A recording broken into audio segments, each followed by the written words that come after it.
N'an ye bɛɛ fo an bɛ foli belebelema ta ka di malika yɛrɛ ma la fortune visible lamɛn de dieu awɔ k'a ka yɛrɛ sɔrɔ foli kɔnɔ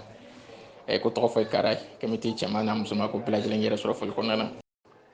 filaw na bɛ kɛ cogo di awɔ ko duna an yɛrɛ t'a dɔn an ye duna fasuguya mun ye arabu ka duna wa an fa dugukolo sanfɛ an yɛrɛ yen duna de awɔ nin bɛɛ bɛ ko in kɔnɔna na awɔ nin bɛɛ bɛ ko in kɔnɔna na n'i donna fɛn na n'i m'a ɲɛɲini i b'a ye i bɛ k'a la n t'a dɔn n b'a fɔ cogo min na sa anw ta kɛra ten de awɔ o bɛɛ lajɛlen ka yɛrɛ sɔrɔ foli kɔnɔna na kami to an bɛ fɛ k'an da maga fɛn dɔ la n'o ye ko tafsiri awɔ arabu yɛrɛ b'a fɔ ko tafsiri n'o ye walawalali awɔ ko kuranɛ kumakan ko ka walawala misaliya kuranɛ jiginna olu ka ala ko ka kuranɛ kɔnɔna na k'ale ye kuranɛ walawala nka silamɛya la fo mɔgɔ wɛrɛw de ka tila ka taa sigi ka kuranɛ yɛrɛ kɔrɔ ɲuman ka se ka a fɔ mɔgɔw ɲɛna walima ala ka laɲini i n'a fɔ u yɛrɛ b'a fɔ cogo min na ko muradu o la an ko kuranɛ yɛrɛ bandiya k'a dɔn k'a fɔ ko kuranɛ dilanna hadamadenw de fɛ i b'a dɔn nin yɔrɔ ninnu na awɔ o dɔ ye mun ye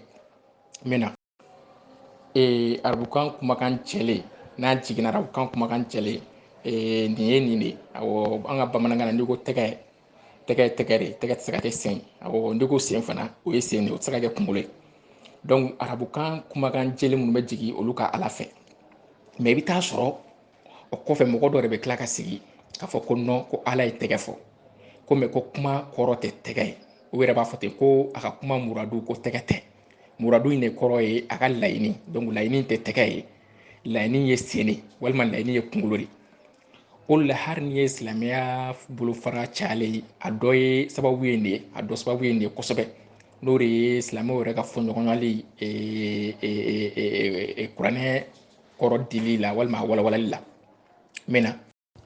misaliya la sisan kuranɛ kɔnɔ ala y'a yira ko tɛgɛ b'ale la awɔ halisa fana caman bɛ yen minnu b'a yira ko tɛgɛ bɛ arabu ka ala in na mɛ arabu bolo silamɛya bolofara dɔw bɛ n'o ye asariya mɔgɔw ani mutazila mɔgɔw ani bolofara dɔ wɛrɛw bɛ yen minnu b'a fɔ ko ko tɛgɛ in mun fɔra ko tɛgɛ in tɛ tɛgɛ in kuwa awɔ k'e bɛ ka tɛgɛ in kɛ mun ye ko tɛgɛ in t'o ye ko tɛgɛ in laɲini ye fanga de awɔ ko wa n'o ye fanga ye nka wahabiyaw fɛ yen n'olu b'u yɛrɛ wele ko sunamɔgɔw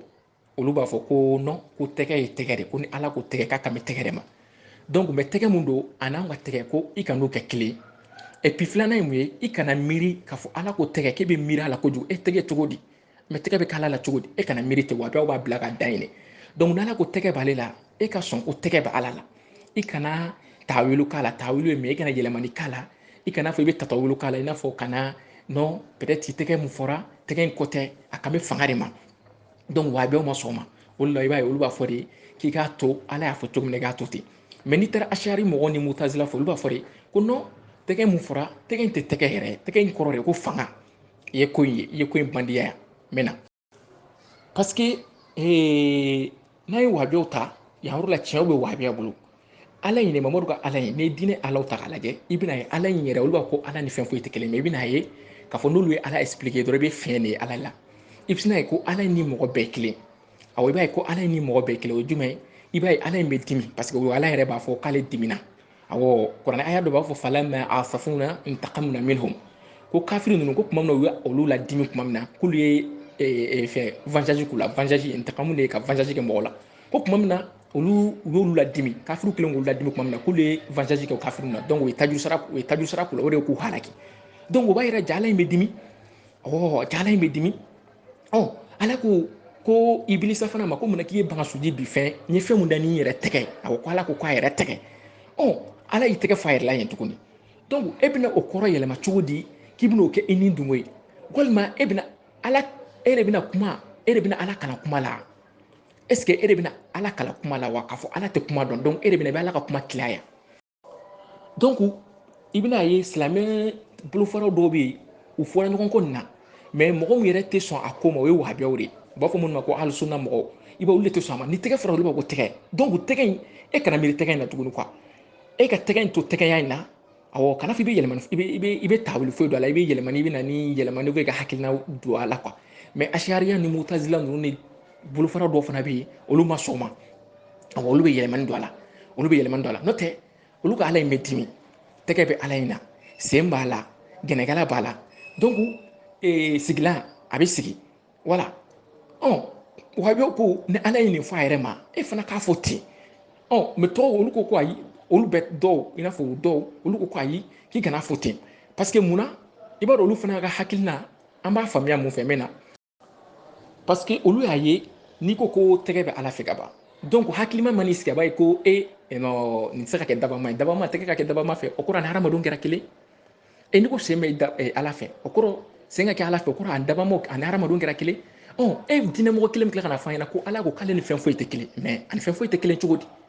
ani fɛn foyi tɛ kelen cogo di i b'o expliquer ne ye cogo di tɛgɛ bɛ ne la tɛgɛ bɛ ala la sen bɛ ne la sen bɛ ala la ne bɛ dimi ala bɛ dimi ne bɛ nisɔndiya ala bɛ nisɔndiya awɔ ne bɛ nisɔndiya ala bɛ nisɔndiya hali adisa dɔw bɛ yen u b'a yira olu ka hadisaw yɛrɛ b'a yira hali ala c'est pas nisɔndiya seulement a bɛ yɛlɛ yɛrɛ donc ni mɔgɔ bɛ yɛlɛ o b'a yira a b'o contraire yɛrɛ kɛ a bɛ kasi donc ni mɔgɔ bɛ nisɔndiya o b'a yira k'a b'o contraire fana kɛ a bɛ dimi awɔ i n'a fɔ ni mɔgɔ bɛ dimi fana o b'a yira k'a b'o contraire kɛ a bɛ nisɔndiya donc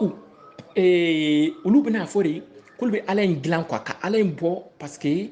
mamadu ka ala in bɛ ka ala mun yira hadamaden na ni hakilima y'i sigi a b'a ye ko nin tɛ se ka kɛ dabama ye sen b'a la tɛgɛ b'a la a bɛ sigi a bɛ dimi a bɛ nisɔndiya non a bɛ fujunu a bɛ tajuru sara kɛ ayi nin tɛ se ka kɛ dabama ye donc olu b'a fɔ k'u b'a dilan voilà donc olu b'a fɔ k'u b'a dilan o de la i b'a ye tafsiri tɛ dɔwɛrɛ tafsiri ye mɔgɔ de ka hakilina ye n'o tɛ mɔgɔ bɛ se k'i sigi cogo di ko ala yɛrɛ kuma bila arabukan na arabukan jɛlen na k'a d'i ma e ka tila ka t'i sigi ko n'o k'e bɛna ala ka laɲini fɔ mais nin tɛ don hakili la e bɛ ala ka mun laɲini fɔ o tuma arabukan a tɛ arabukan jɛlen de la yala o tuma yanni kuranɛ ka jigin arabu tun tɛ arabukan in mɛn yala arabu fɛ yen n'i kun ko ko tagali o tɛ tagali arabu fɛ yen ka kɔrɔ n'i ko ko nani o tɛ nani na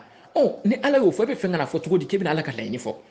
o tuma e bɛna ala kalan a ka kuma la mais an bɛna ye ninnu fila bɛɛ jo b'u bɛɛ fɛ parce que n'a ye wahabiyaw ta ye olu bɛ ka ala in yira ala in ye cogo min na mamadu ala in bɛ cogo min na a bɛ ka yira ten wa ala in yɛrɛ bɛ ka yira ten n'an taara asiyari ni mutazilaw fɛ an bɛna ye olu fana jo b'olu fɛ yɔrɔ dɔ la parce que olu b'a ye hakilima tɛ se ka nin ala in minɛ quoi hakilima tɛ se ka sɔn mais n'i ye nin fɔ hakilima ɲɛna dɔrɔn a b'a ye ko nin diinɛ tɛ a ma bɔ ala yɔrɔ nin ye hadamadenw ka fɛn dilannen de donc fo k'an ka dilan de il faut k'an ka nkalon tigɛ k'a dilan donc fɛn min dilanna ni nkalon ye parce que an ko ko diinɛ ye nkalon de fɛn min ye nkalon ye n'i b'o defa i b'o defa ni nkalon tiɲɛ tɛ se k'o defa nkalon de bɛ kɛ k'o defa o la i b'a ye olu tɛ sɔn ma o la de ko ala bɛ yen ko lahara don ko ala bɛ yen ko aya yɛrɛ bɛ yen aya jɛlen b'a yira ko wujuhu yawma idhin nadira ila rabbiha nadira k'a fɔ ko alikiyama jɔn don mɔgɔ dɔw bɛ olu ɲɛda nɔrɔlen don ko ka t'u mama u bɛ filɛli kɛ ka t'u mama mutazila ko non ko tɛ se ka kɛ o tɛ se ka kɛ ala tɛ se ka ye ala tɛ se ka ye diɲɛ kɔnɔ wa a tɛ se ka ye lahara ko bɛ kɛ cogo di mɛ na kɛnɛ ko ala bɛ yen ko kɔrɔ k'i jiya fɔ ala yɔrɔ awɔ i ye jiya fɔ jiya ye mun ye o kɔrɔ i ye fan fɔ ala yɔrɔ ko n'i ye fan fɔ ala yɔrɔ ko kɔrɔ k'i ye pilasi yira ala la makɛnu ye makɛnu yira ala n'o ye yɔrɔ i ye yɔrɔ yira ala ni yɔrɔ yira ala ko la ko kɔrɔ i ye ala kɛ farikolo mafɛn ko mɛ ko bɛ se ka kɛ cogo di donc olu fɛ ala tɛ se ka ye a tɛ se ka ye diɲɛ na wa a tɛ se ka ye lahara a bɛ ye cogo di wala a tɛ ye a bɛ ye cogo di parce que ne ko k'a bɛ ye o kɔrɔ i ye fan de yira ala donc n'i ye fan fɔ ala ko la a bɛ n'a fɔ i ye makɛnu fɔ i ye yɔrɔ fɔ n'i ye yɔrɔ fɔ o kɔrɔ k'i y'a kɛ farikolo mafɛn mais ala bɛ se ka kɛ farikolo mafɛn cogo di est ce que ala ni farikolo mafɛn kan ka kɛ kelen donc i b'a ye toujours olu bɛ ka parce que olu tun ye mɔgɔw tun bɛ hakili utiliser trop mais olu ka hakili utiliseli fɛ olu bɛ fɛ ka kuranɛ nkalon in dɛ pour que hadamadenw kana muruti k'a fɔ k'a ma bɔ dabama yɔrɔ olu bɛ fɛ k'a fɔ k'u b'a dilan n'u ka hakilina de ye hadamaden hakilima bɛ miiri cogo min na mais n'i ko i b'o kɛ a bɛ gɛlɛya voilà mais o fana de y'a solution ye parce que nkalon bɛ kɛ ka nkalon défend awɔ nkalon n'i ye nkalon dilan i bɛ nkalon de kɛ k'o masiri awɔ voilà o la n'an ye layi sangare ninnu ka kuma mɛn ko non ko tafsiru jalalenin k'o ye tafsiri fɔlɔ ye ko yɛrɛ ko zilkarnain ka kisa la ko wayi ko a talen ko zilkarnain de bolo ko tile bɛ ka bɛ bɔ nɔrɔgɔ la ko parce que ko ni jalalenin tigi ko ni a sɔrɔ ala de ka kumakan don k'ala kuma fɔ ko kɛ nati mais layi sangare bɛ ka mun fɔ nin ye ka yɛlɛ mɔgɔw la de quoi awɔ nin ye ka yɛlɛ mɔgɔw la parce que fo an ka dɔn fɔlɔ zilkarnain ka kisa nana cogo di fɔlɔ et puis an ka dɔn fana jɔn de taara mamadu kɔrɔbɔ zilkarnain ka kisa la fo an k'o de dɔn fɔlɔ yan'an ka kuma ta ye mamadu taara mamadu kɔrɔbɔ a bɛ zilkarnain ka kisa dɔn zilkarnain ka kisa ye mamadu ka kisa dilannen tɛ o kisa in yɛrɛ kisa mun ye kisa wurafiya de don n'o ye superstition de don mais a donna diinɛ kɔnɔna na hali kɔsan Australie cɛ min bɔra diinɛ la n y'a fɔ n ko a tɔgɔ ko Maurice Soronto wa Maurice fɛn n'ale bɔra zilkarnain ka kisa de a to n'ale bɔra silamɛya la ko silamɛya tɛ tiɲɛ parce que ale bɛ silamɛya la depuis à l'âge de 7 ans mais kɔfɛ ale yɛrɛ kɔrɔbalen a ka recherche la a nana zilkarnain ka kisa ye livre wɛrɛw kɔnɔna na mun ka kɔn ni silamɛya ye donc andana ale yɛrɛ ka hakili la nana ye jaja ale kun bɛ ka filɛ ko silamɛya de kumana nin kan walima silamɛya de bɛ ka fɛn dɔ fɔ fɛn min ma deli ka kɛ walima fɛn dɔ fɛn kura ale nana k'a sɔrɔ o tɛ tiɲɛ wala o de y'a to mori sin tilala ka bɔ silamɛya la a dun wagati la a bɛ n'a fɔ ne da delila ka maga la nin groupe in kan a wagati la o y'a foto yɛrɛ cɛrina neti sanfɛ cɛ in ka boli la diinɛ la a yɛrɛ bɛ a ka fɛn na mun y'a to a bɔra nin zilikarini kelen ka kisa de don an y'an da maga cɛ mun taara mamadu kɔrɔbɔ zilikarini ka kisa la n'o ye nadiri bun haris an ko mɔgɔ de kun don a yɛlɛla baw k'a ye dugukolo kɔrɔn bɛɛ yala n'a tile bi bon est ce que dugukolo yɔrɔ kɔrɔn n'a tile bi bɛɛ bɛ se ka yala parce que o wagati olu ka mɔni olu bolo diɲɛ da u ka mɔni de quoi bon i bɛna don k'a fɔ ko diinɛ yɛrɛ ye nkalon de ye mamadu k'ale yɛrɛ tɛ ko kalama kosɛbɛ nin yɔrɔ in de don n bɛ na maa bɛ se ka dugukolo kɔrɔn bɛɛ n'a tile bi bɛɛ yala cogo di o ye kelen filanan ale b'a fɔ ko zilikarini talen ko hata iza balaga magriba shamsi ko f'a taara se tile bin yɔrɔ ma tile bin yɔrɔ a bɛ taa s'o ma cogo di tile bin yɔrɔ o b'a yira e ye yɔrɔ dɔ yɛrɛ kɛ diɲɛ dan ye tile bɛ bin ye parce que tile binni f'an k'a dɔn ko bɛ silamɛya kɔnɔna na tile tɛ bin o bɛ silamɛya kɔnɔna na parce que mamadu ninnu ka diinɛ livre ninnu an'u ka diinɛ u ka diinɛ ala ye ale bɛ tile binni a b'a confirmer awɔ a b'a confirmer i n'a fɔ hadisa caman bɛ yen nɔ mun bɛ tile binni confirmer k'a fɔ ko tile n'a binna k'a bɛ taa bin ala ka larisi jukɔrɔ k'a bɛ taa suruji bɛ yen ko fo ka taa fɔ dugu mana jɛ ko ala bɛ sɔrɔ ka jɛn d'a ma k'a ka bɔ n'ala ye jɛn d'a ma tuma min na ko tile bɛ sɔrɔ ka bɔ donc i bɛna ye tile binni mamadu yɛrɛ tun ye tile binni confirmer i n'a fɔ ala yɛrɛ bɛ tile binni confirmer cogo min na donc tile bɛ bin ala ka larisi de jukɔrɔ wa n'a bɛ bin fana a bɛ sujudi bi ala ye a sujudi a bɛ to sujudi la fo ka taa fɔ dugu mana jɛ ni dugu bɛna jɛ tuma min na ko ala bɛ sɔrɔ ka jɛn d'a ma k'a ka bɔ a bɛ sɔrɔ ka bɔ voilà mais i b'a ye layi sangare min bɛ fɛ k'a fɔ k'u bɛ diinɛ ɲagami u ka intérêt personnel kama u ka wariw kama awɔ parce que ale fana b'a nɔfɛ a fana bɛ ka dɔnni sɔrɔ bi ale fana bɛ ka balo la a tɛ baara la donc a bɛ nkalon fabriquer maa min ma diinɛ ɲɛdɔn ou bien maa minnu tɛ